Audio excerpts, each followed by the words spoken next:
Hello friends, मैं रोहित तिवारी आप सभी का मॉडर्न पाठशाला पर हार्दिक स्वागत करता हूं। सीटेट विशेष पर हम आज की क्लास पे हम सीडीपी करने वाले हैं, जिसके बहुत सारे क्वेश्चन आपके सीटेट में पूछे जाते हैं। तो ये क्लास बहुत ही महत्वपूर्ण है, आपके लिए बहुत ही इम्पॉर्टेंट है। लास्ट तक ज़रूर देखें, बीच में स्किप करके मत जाइएगा, आपको ऐसे हूबहू क्वेश्चन देखने को मिलेंगे। तो बिना किसी देरी के स्टार्ट करते हैं।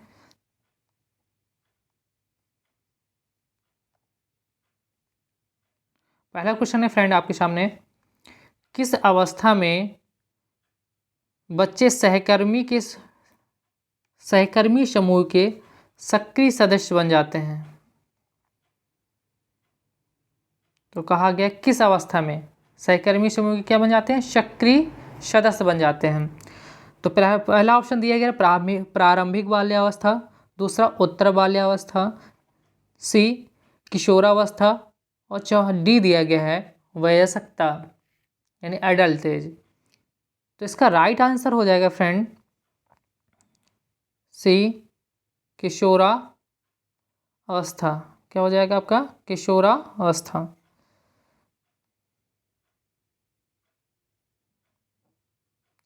क्यों हो जाएगा फ्रेंड? इसको थोड़ा डिटेल हम देखेंगे, डिटेलिंग में मैंने ऐड किया है। किशोरावस्था एक महत्वपूर्ण अवधि तथा बाल्यावस्था एवं वयस्कता यानी एडल्ट और बाल्यावस्था के बीच में क्या एक संक्रमण अवधि है। किशोरावस्था की अवधि में प्रवेश करने वाले बच्चे कई परिवर्तनों से गुजरते हैं। जब किशोरावस्था की एज में जब बच्चा पहुंचता है, उस एज में पहुंचते हैं तो बहुत सारे परिवर्तन उसके जीवन में होते हैं। उस परिवर्तन में जैसे शारीरिक परिवर्तन होता है, शारीरिक विकास होता है, बौद्धिक विकास, मानसिक व्यक्तित्व में चेंजिंग आती है, परिवर्तन होता है उसका, पर्सनालिटी डेवलपमेंट होता है उसका, सामाजिक विकास होता है, अलग एक समाज में बैठता है, अलग नए दोस्त यार बनते हैं, कॉलेज लाइफ होती है, स्कूल की लाइफ, मतलब ये सब क्या बहुत सारे परिवर्तन देखने को मिलते हैं। तो इस स्तर पर बच्चे स्वतंत्र होना चाहते हैं और वे अपने दोस्तों के बहुत करीब होते हैं और दोस्तों के साथ कई बातें साझा करते हैं। बच्चे इस स्तर पर सहकर्मी के मित्र या वास्तविक अर्थों को समझते हैं। इसलिए क्या हो, जो सहकर्मी दोस्ती क्या मित्रता के वास्तविक अर्थों को समझते हैं। तो क्या आंसर इसलिए हमारा क्या हो गया था? सी किशोरावस्था। नेक्स्ट प्रश्न है आपके सामने फ्रेंड, आलोचनात्मक विकास कार्य किशोरावस्था है।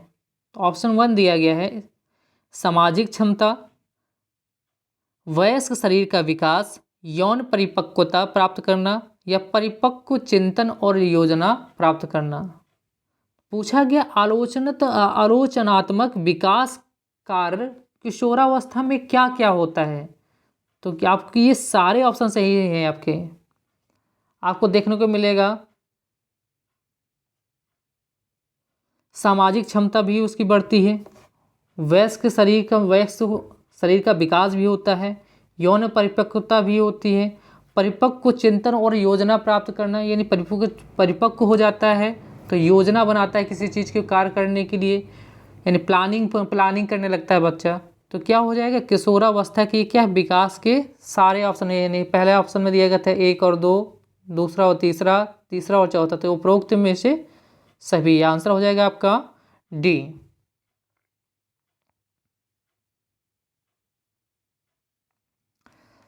देखिए डिटेल में दिया गया, एक विकास कार्य एक ऐसा कार्य है जो जीवन की एक निश्चित अवधि में उत्पन्न होता है।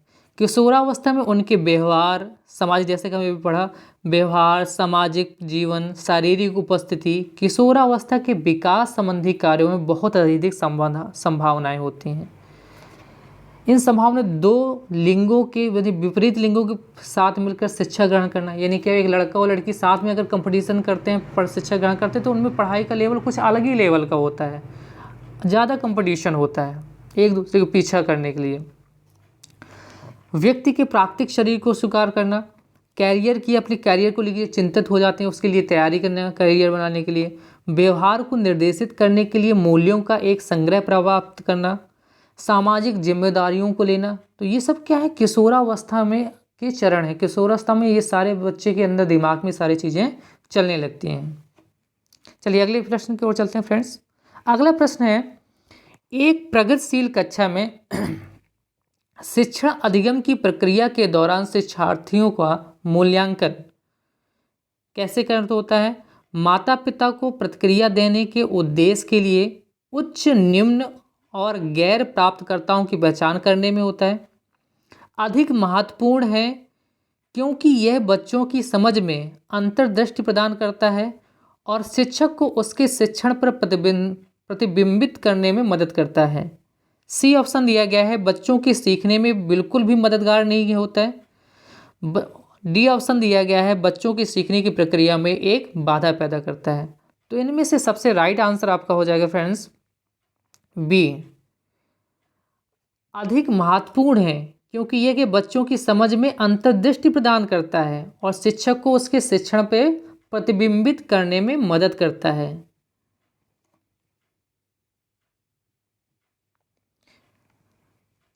शिक्षण अधिगम की देखो वही सारी इसमें डिटेल में दिया गया है, ठीक है। शिक्षण अधिगम की प्रक्रिया के दौरान शिक्षार्थियों का मूल्यांकन बहुत महत्वपूर्ण है क्योंकि यह बच्चों की समझ में अंतर्दृष्टि प्रदान करता है और क्या करता है, शिक्षक को उसके शिक्षण पर प्रतिबिंबित करने में मदद करता है। एक प्रगतिशील कक्षा में शिक्षक अपने शिक्षण को अनुकूलित करते हैं, यानी अपने अनुसार अनुकूलित करते हैं तथा छात्रों की व्यक्तिगत आवश्यकताओं को पूरा करने के लिए अलग अलग मूल्यांकन करते रहते हैं। यानी छात्र की आज के समय में क्या है, छात्र केंद्रित शिक्षा, तो उनका मूल्यांकन करना, उनमें क्या सुधार करना चाहिए, ये सारी चीज़ें करने का प्रयास करते रहते हैं। और एक प्रगतिशील कक्षा संस्कृति विकसित करने के लिए एक शिक्षक को ज्ञान के निर्माण के लिए सभी छात्रों को पर्याप्त अवसर प्रदान करना चाहिए। एक प्रगतिशील कक्षा शिक्षार्थियों के बीच किसी भी तरह के भेदभाव की अनुमति नहीं देती है। प्रगतिशील शिक्षा का दर्शन इस विचार पर आधारित है कि बच्चों को सिर्फ तथ्यों को रटने के बजाय कैसे सोचना चाहिए यह सिखाया जाए। यानी कि तथ्य में जो भी लिखा है किताब में वो फैक्ट पढ़ ले, बस रट्टू तोता नहीं बनाना है, वो कैसे उसको सोचना चाहिए, इस बारे में कोई तर्क दिया गया उसके बारे में क्या अपने स्वयं से कैसे उसके बारे में कैसे सोचे, उसको कैसे करना चाहिए, लिखा लिखाया ज्ञान नहीं, स्वयं उसके सोचने की शक्ति को विकसित करना, ये आपका शिक्षा की प्रगतिशील शिक्षा का गुण होता है, अधिगम की प्रक्रिया होती है। यही शिक्षक का कर्तव्य होता है, यही अपने बच्चे को और जो क्लास में जो शिक्षार्थी है उसको इस लेवल तक लेके जाना होता है। चलिए अगले प्रश्न की ओर चलते हैं। सारे प्रश्न यहाँ जो डिटेल है वहाँ से जो डिटेल्स हैं इसको बहुत ध्यान से सुनिएगा, यहाँ से भी क्वेश्चन बनते हैं फ्रेंड्स, ध्यान से देखिए। अगला प्रश्न है, मूल्यांकन किसी भी सामग्री या विषय के शिक्षण से पहले आयोजित किया जाता है। यानी मूल्यांकन क्या बोला है, मूल्यांकन की बात की गई है। मूल्यांकन किसी भी सामग्री या विषय के शिक्षण से पहले आयोजित किया जाता है। तो ए ऑप्शन दिए, योगात्मक मूल्यांकन, संरचनात्मक, औपचारिक या प्रारंभिक। तो आपका राइट आंसर हो जाएगा फ्रेंड्स प्रारंभिक मूल्यांकन। जो प्रारंभिक मूल्यांकन होता है क्या होता है, किसी भी शिक्षा या विषय के शिक्षण से पहले क्या हो जाता है, प्रारंभिक मूल्यांकन करना जरूरी होता है। क्यों जरूरी होता है फ्रेंड्स, क्योंकि प्रारंभिक मूल्यांकन किसी भी शिक्षण से पहले आयोजित किया जाता है। प्रारंभिक मूल्यांकन वह प्रक्रिया है जहां एक शिक्षक व्यक्ति के सीखने और समर्थन की पहचान करता है। यानी सीखने यार कितना लड़के उसको समर्थन दे रहे हैं, कितना छात्र जो हैं उसको चीज़ों को समझने के प्रति अपनी रुचि पैर दिखा रहे हैं। तथा क्या करता है, प्रारंभिक शिक्षण मुख्य रूप से एक नए शिक्षण कार्यक्रम में संक्रमण के समय होता है।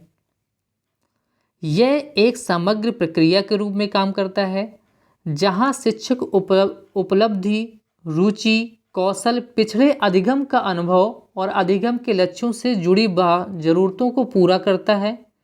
शिक्षक की अवधारणा पढ़ाने से पहले 10 से 20 मिनट लगते हैं। यानी पहले क्या करता है, प्रारंभिक मूल्यांकन का मतलब है क्लास के को एक रूपरेखा तैयार करके एक ओर ले जाना कि बच्चे समझते, उनको बच्चों को समझने के लिए अपनी ओर केंद्रित करना, यानी अपने ओर आकर्षित करना, ये सारी चीज़ें होती हैं।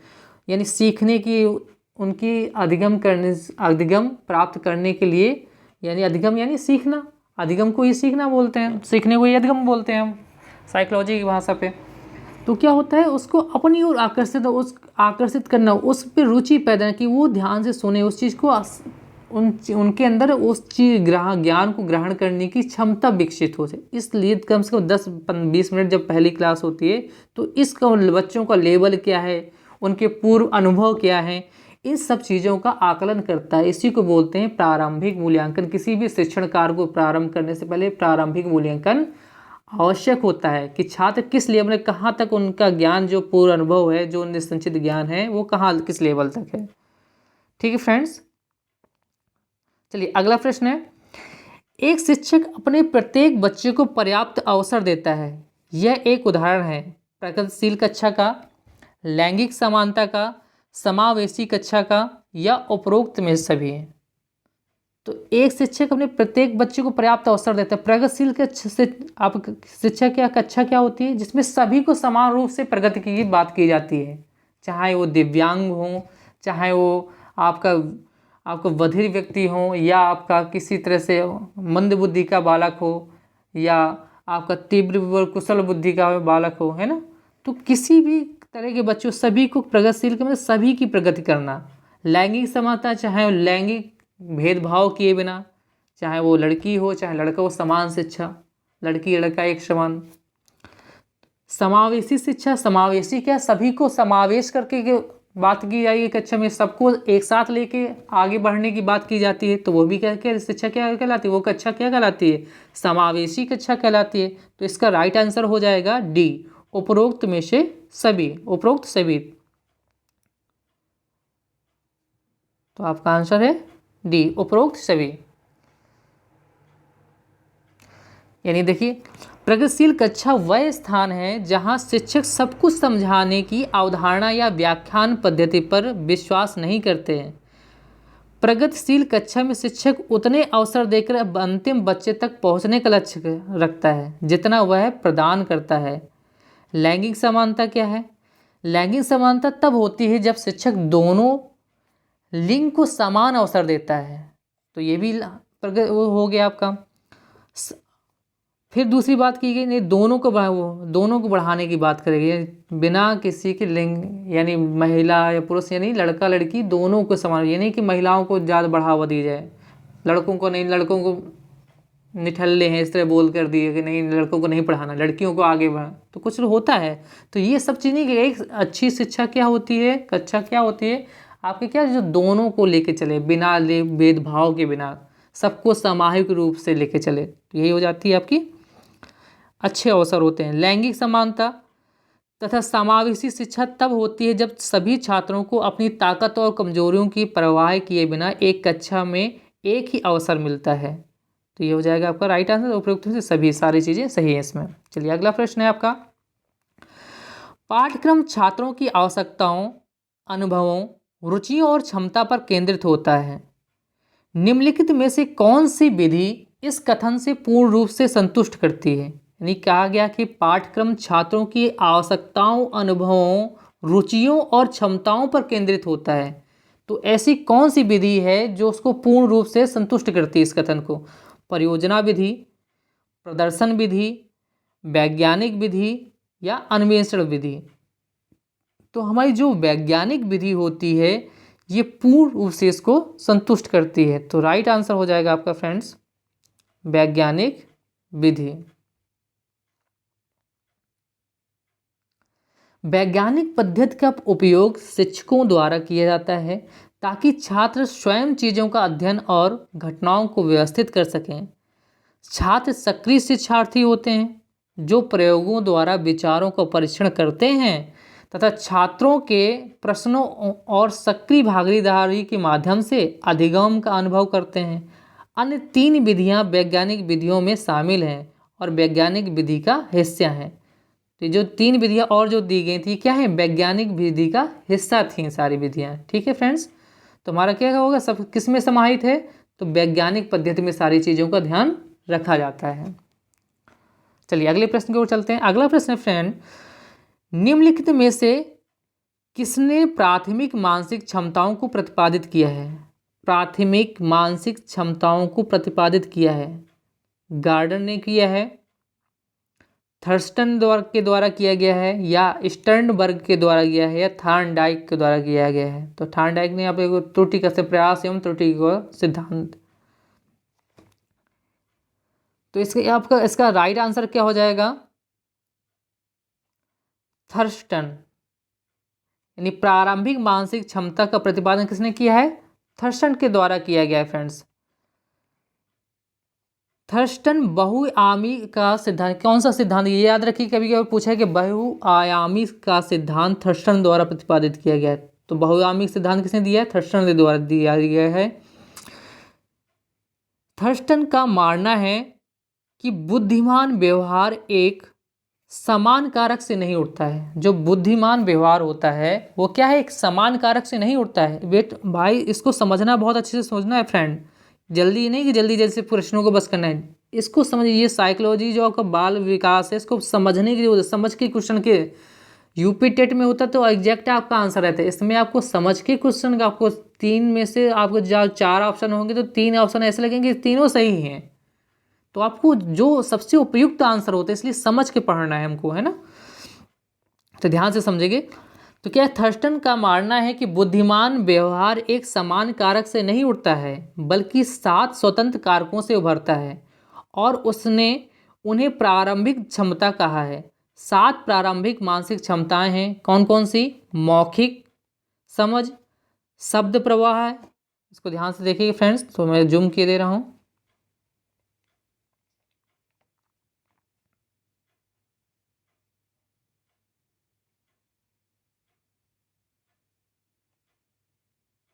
एक सेकंड फ्रेंड्स।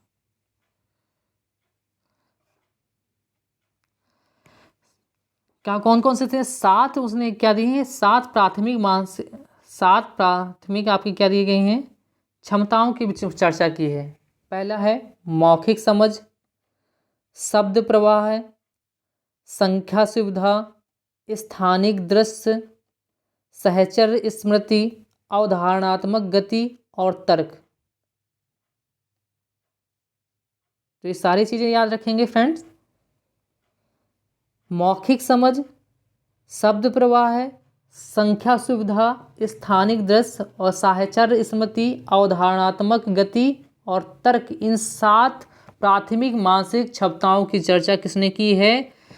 जो थर्स्टन का बहुआयामी सिद्धांत है उस पर इस बुक की चर्चा की गई है। तो याद रखिएगा, थर्स्टन ने कौन सा सिद्धांत दिया? बहुआयामी सिद्धांत दिया, और उसी ने प्राथमिक क्षमता के बारे में, जो बालक की प्राथमिक मानसिक क्षमता है उसकी चर्चा की है। ठीक है फ्रेंड्स, चलते हैं आगे।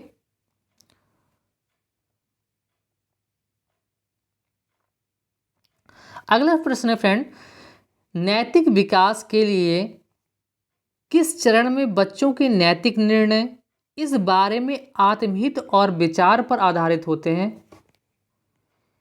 कि अन्य लोग बदले में उसके लिए क्या कर सकते हैं? कहा गया है फ्रेंड्स, कहाँ पर, किस पे आधारित होते हैं? आत्महित और विचार, आत्महित और विचार पर आधारित होते हैं कि अन्य लोग बदले में उनके लिए क्या कर सकते हैं। तो ये स्टेज कहलाती है। पहला ऑप्शन दिया गया है आज्ञाकारिता और दंड अविनाश, चरण फर्स्ट।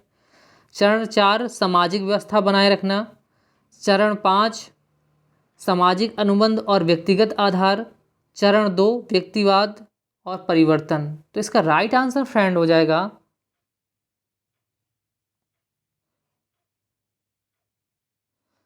चरण 4 सामाजिक व्यवस्था बनाए रखना। क्या हो जाएगा? सामाजिक व्यवस्था बनाए रखना।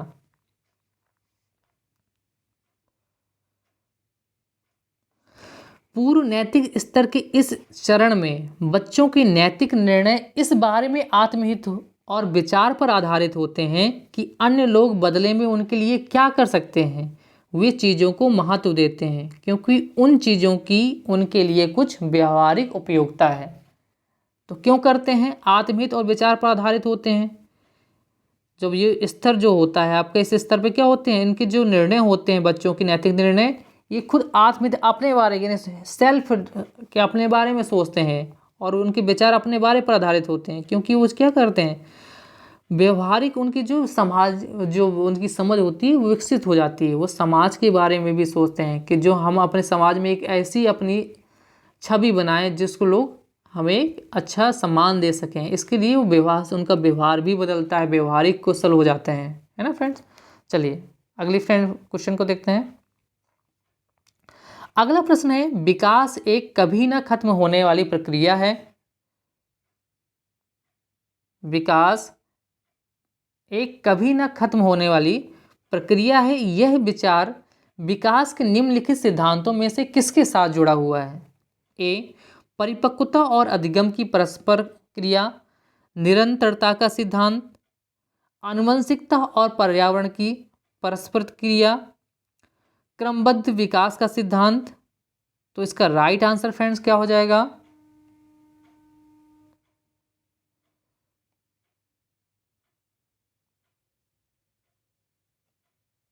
सेकंड फ्रेंड्स, इसका राइट आंसर हो जाएगा आपका बी।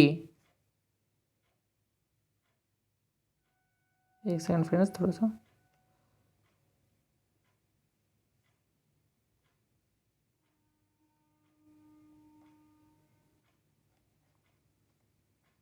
एक सेकंड थोड़ा राइट आपका हो जाएगा निरंतरता का सिद्धांत।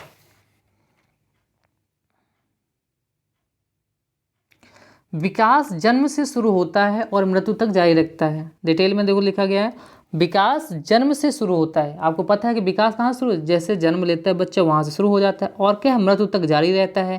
पहले यह माना जाता था कि सभी विकासवादी मील के पत्थर जो वयस्कता होती थी यानी एडल्ट से पहले हासिल किए जाते हैं। पहले तो यही समझते थे, जो विकासवादी लोग होते थे वो क्या समझते कि मील के जो पत्थर जो एडल्ट होने के पहले ही सब सारी चीज़ें कर लेते हैं। लेकिन अब यह ज्ञात है कि विकास एक ऐसी सतत प्रक्रिया है, नहीं सतत प्रक्रिया निरंतर चलने वाली प्रक्रिया है, जो जीवन के प्रत्येक चरण में होती है। प्रत्येक चरण में जीवन के प्रत्येक चरण में बालक जन्म से कुछ ना कुछ सीखता रहे। हम लोगों की ही बात करें तो हम लोग दिन प्रतिदिन यानी अपने जीवन के चरण में कुछ ना कुछ हमेशा कुछ ना कुछ सीखते ही रहते हैं। ये नहीं कि हमारा एक स्तर खत्म हो जाए, वहाँ पर हम सीखना हमारा खत्म हो गया, एक पर्टिकुलर एज के बाद अवस्था में पहुँचने के बाद हमारा वो सीखने की प्रक्रिया खत्म नहीं। जन्म से मृत्यु तक हमारी ये प्रक्रिया, सीखने की प्रक्रिया, अधिगम करने की प्रक्रिया चलती रहती है। अगला प्रश्न है फ्रेंड, निम्नलिखित कथनों पर विचार करें।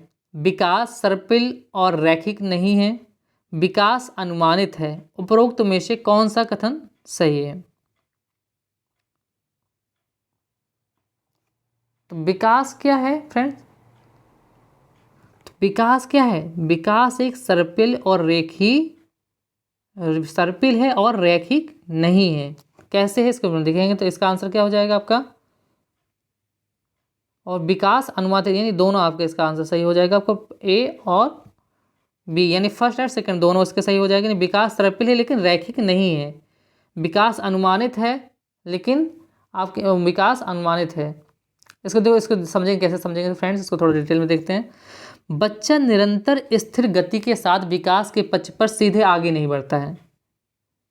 वास्तव में वह एक विशेष अवधि के दौरान उन्नति करता है, यानी जैसे जैसे उसकी एज चेंज हो जाती है वैसे क्या उसके थोड़ा सा ज्ञान में कौशल में वृद्धि होती है, लेकिन अपने विकास को मजबूत करने के लिए निम्न अवधि में स्थिर रहता है। आगे बढ़ने में इसलिए वह पीछे मुड़ता है और फिर एक सर्पिल की तरह आगे बढ़ता है। एक बच्चे की वृद्धि और विकास की दर की मदद से हमारे लिए उस सीमा का अनुमान लगाना संभव है जिसके भीतर उसका परिपक्व विकास निम्न होने लगता है। उदाहरण के लिए एक बच्चे की कलाई की हड्डियों की एक्सरे से लगभग बताएगी कि उसका अंतिम आकार क्या होगा। इसी तरह एक बच्चे की वर्तमान मानसिक क्षमता का ज्ञान उसके अंतिम मानसिक विकास को अनुमानित करने में मदद करता है। तो कहाँ पहला भी ऑप्शन सही हो गया हमारा। तो विकास क्या है? सर्पिल है, रैखिक नहीं है। विकास कैसे होता है? एक सर्पिल की तरह आगे बढ़ता है, और क्या रैखिक नहीं होता है। दूसरा क्या है कि अनुमान भी लगता है, ये आगे बढ़ता है। अंतिम क्या है? विकास को अनुमानित करने में मदद करता है। उदाहरण में क्या लिया गया है कि जैसे बच्चे की कलाई के हड्डियों का एक्सरे लिया है, एक्सरे लिया गया, धीरे धीरे जैसे बढ़ती हैं, पहले क्या होता है छोटे बच्चे उसकी हड्डियाँ होती, धीरे धीरे विकास होता है उनमें।